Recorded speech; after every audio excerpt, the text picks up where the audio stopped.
Good morning, students. So today I am going to start my new episode, that is episode number 4, which is in continuation with the episode number 3 of chapter 2, class 10th physics, and the chapter is this magnetic effect of electric current. So now, students, today I will cover the points which are as number 1, magnetic field lines due to a solenoid, and the factors affecting the strength of a magnetic field produced by a current carrying solenoid, and the third one is electromagnet. The fourth one is factors affecting the strength of the magnetic field produced by a electromagnet, and the fifth one is the difference between a bar magnet, which is a permanent magnet, and an electromagnet, which is a temporary magnet. So coming to the point first, that is magnetic field lines due to a solenoid, current carrying solenoid, I would like to brief you an idea that the magnetic effect of electric current, if we are having a insulated copper wire and we pass an electric current, so what will happen? A magnetic field will be produced around the electric wire, and if we gave another shape to this insulated copper wire, that is, if we give the shape of this insulated copper wire as a circle, then it will be known as a circular loop carrying current. Now the third one is the solenoid. Now if the insulated copper wire is having large number of turns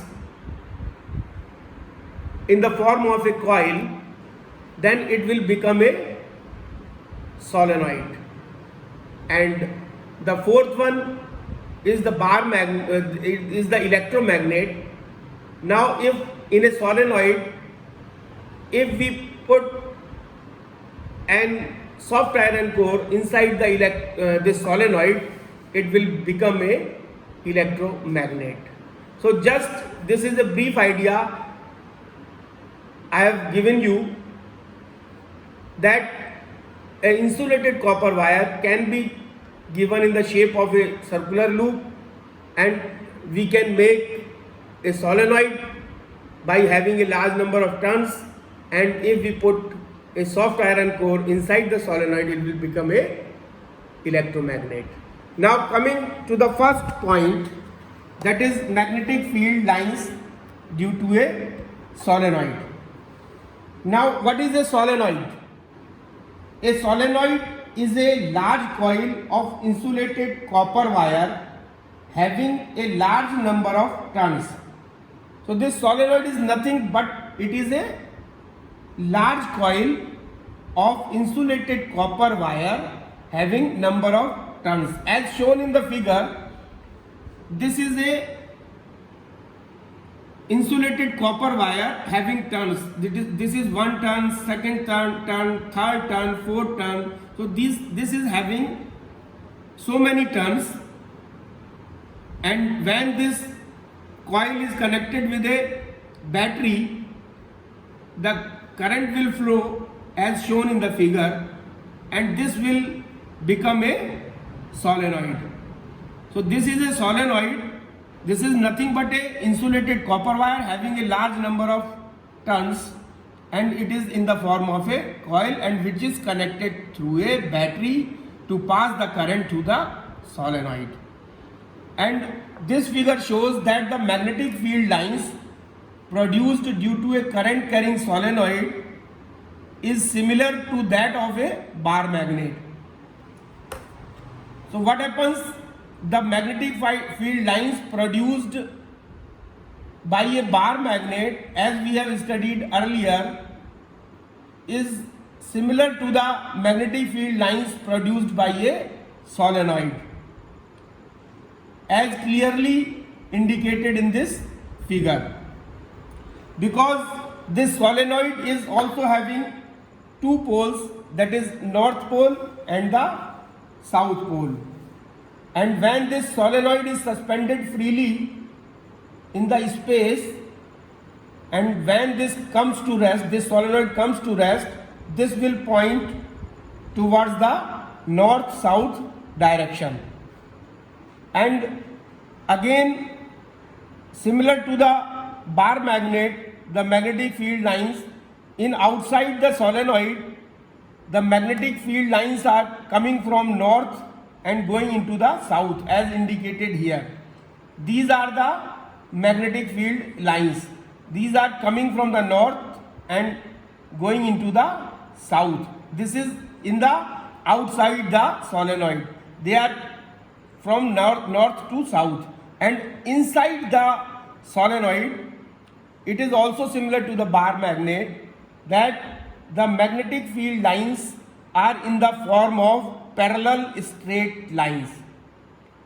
This point should be clear in your mind, that inside the solenoid, which is similar to the bar magnet, the inside the solenoid, the magnetic field lines are parallel straight lines.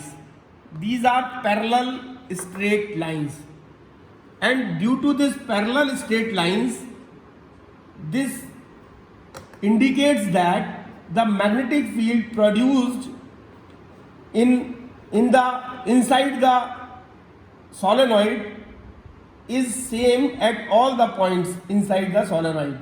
So the magnetic field will be same at all the points inside the solenoid, because the magnetic lines inside the solenoid are parallel straight lines. And we can say that the magnetic field is uniform inside the solenoid. Now, if we want to find out the polarity of the solenoid, we can determine the polarity. Polarity means to find out the north and south pole of the solenoid. If we want to find out the north and south pole of the solenoid, what we will use? We will use a bar magnet. So if we bring a north pole, of the bar magnet near to the any ends of the solenoid, suppose we are bringing here the north pole of the bar magnet near this end of the solenoid. If this solenoid, if this end repelled, then what will happen? This will be the north pole, because we know that the like poles repel each other. And if we bring the north pole of the bar magnet near the other end of the solenoid, and if it attracts, then it will be the south pole of the solenoid, because we know that the unlike poles attract each other. Since the current flowing in the turns, as we see in the figure, that the current flowing in the turns, this is the direction of flow of current in the turns. This is the direction of flow of current as shown in the figure, and we know that the direction of flow of current in each turn is same. So since the current flowing in the each turn is same, is flowing in the same direction, so the magnetic field produced by each turn will be added up and give rise to a strong magnetic field. Since the current is flowing in the same direction in the each turn, as we can clearly see over here.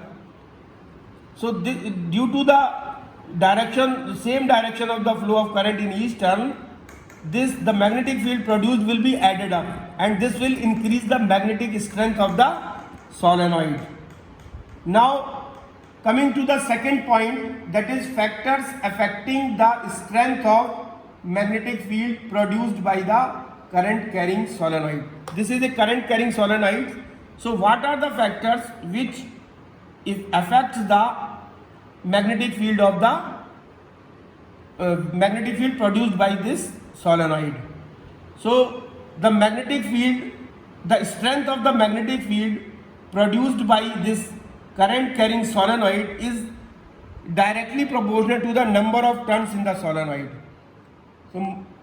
So this indicates that the strength of the magnetic field produced by the current carrying solenoid is directly proportional to this number of turns. This indicates that if the number of turns will be larger, then the strength of the magnetic field will be more. And if the number of turns in the solenoid will be less, the strength of the magnetic field will be weak, low. Now the strength of the magnetic field in the current carrying solenoid is again depend upon the current passed through the solenoid. If we increase the current flowing through the solenoid, the magnetic strength of the magnetic field will be increased, and if we decrease the current flowing through the solenoid, the magnetic field strength of the magnetic field will be decreased. And the third one is the nature of core material used for solenoid. Now this is a solenoid simply having a large number of turns, and if in this solenoid if we use a soft iron core, then what will happen? This will increase the strength of the magnet. So the nature of the core material used for solenoid, the use of the soft iron core will give rise to the increase in the magnetic field. Now coming to the point, this electromagnet. So the difference in the solenoid and the electromagnet is only there is a there is a soft iron core inside the solenoid. So what is a electromagnet?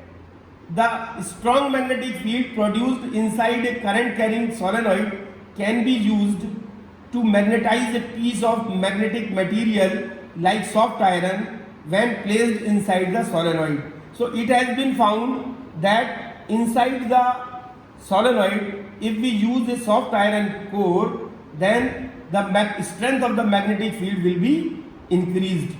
The magnet thus formed is called as an electromagnet, and the magnet thus formed is known as the electromagnet. So a solenoid is used for making electromagnets. Electromagnet is a temporary magnet. This electromagnet is a temporary magnet. So why this electromagnet is a temporary magnet? Because when we pass the current, the magnetic field will be produced, and if we put a soft iron core inside the solenoid, the strength of the magnetic field will be increased, and when this current is switched off, now when we switched off the current, so there will be no current inside the solenoid, and this soft iron core will lose its magnetism, and it will become as a iron, as a simple iron material, and it will lose its magnetism. So that's why it is called a temporary magnet, because when we switch off the electric current, it will lose its magnetism. So an electromagnet is a magnet consisting of a long coil of insulated copper wire wrapped around a soft iron core that is magnetized only when electric current is passed through the coil. So now when we put a bar magnet inside the solenoid, then there are 2 points which are very important to note. The first one is the strength of the magnetic field becomes very large. So when we pass the electric current through the solenoid, a magnetic field will be produced, and if we put a soft iron core inside the solenoid, the soft iron core will get magnetized, and this will increase the strength of the magnetic field. And we use the soft iron core because the soft iron core, the soft iron loses all its magnetism when current is switched off. Soft iron has the property that when we switched off the current, the soft iron will lose its all magnetism. So it is considered as a temporary magnet. So electromagnet is a temporary magnet. And if we use a steel in place of soft iron, if we use a steel, then after passing the current, a magnetic field will be produced, and this magnetic field will get the steel magnetized, and when we will switch off the current, this steel does not lose its magnetism. So the steel is not being used in this electromagnet. Only soft iron core is used in the electromagnet. Now the fourth one is factors affecting the strength of magnetic field of an electromagnet. Now what are the factors which affects the strength of the magnetic field of an electromagnet? This is the electromagnet. So the strength of the magnetic field produced by the electromagnet is directly proportional to the number of turns in the coil. As we increase the number of turns in the coil, the strength of the magnetic field will be increased, and it is also directly proportional to the current flowing through the coil. If we increase the current flowing through the coil, the strength of the magnetic field produced by the electromagnet will be increased. And the third one is very important point. The strength of the magnetic field is inversely proportional to the length of air gap between its poles. As we know that this is a electromagnet, it is having solenoid, and inside solenoid there is a soft iron core, and it is having two poles, that is north and the south pole. Since it is a bar magnet, so the distance between the length of the air gap between its poles is very high. As we can observe over here, that the gap is very high between the north pole and the south pole. So if the length of air gap between its poles is high, the strength of the magnetic field will be low, and if the length of the air gap between its poles is low, then the strength of the magnetic field produced will be high. So in case of bar magnet, in case of bar magnet the gap is large, so a bar type of electromagnet is not very strong. And in case of U-shaped electromagnet, you can see over here the two magnets. This is a bar magnet and this is a U-shaped magnet. This bar magnet, there is a large gap in between the poles, north and the south poles, and if we are having the U-shaped electromagnet, this is a north pole, this is a south pole, the gap is very low. So since the gap is very low in case of U-shaped electromagnet, so a U-shaped electromagnet is very strong. Now the difference between a bar magnet and electromagnet. The bar magnet is a permanent magnet. Bar magnet is known as a permanent magnet, and a electromagnet is a temporary magnet. as I have explained you earlier, that bar magnet is a temporary magnet because it loses its magnetism when we switched off the current. Now bar magnet produces a weak magnetic force of attraction. This bar magnet produces a weak magnetic force of attraction because the gap is large in case of a bar magnet, and an electromagnet produces very strong magnetic force of attraction. The magnetic strength of a bar magnet cannot be changed. The strength of the magnetic field, or the strength of the magnetic field cannot be changed in case of a bar magnet. The magnetic strength of an electromagnet can be changed. By how we can change the strength of the magnetic field? By the strength of the magnetic field can be changed by keeping the gap between the north pole and south pole low. And the north and the south pole, that is the polarity of a bar magnet, is fixed and cannot be changed. The polarity of the bar magnet, north pole and the south pole, is fixed in case of a bar magnet, and the polarity of a electromagnet can be changed by changing the direction of flow of current. So now if we change the direction of flow of current, the polarity can be changed in case of this electromagnet. So this is the end of the session. Okay, thank you.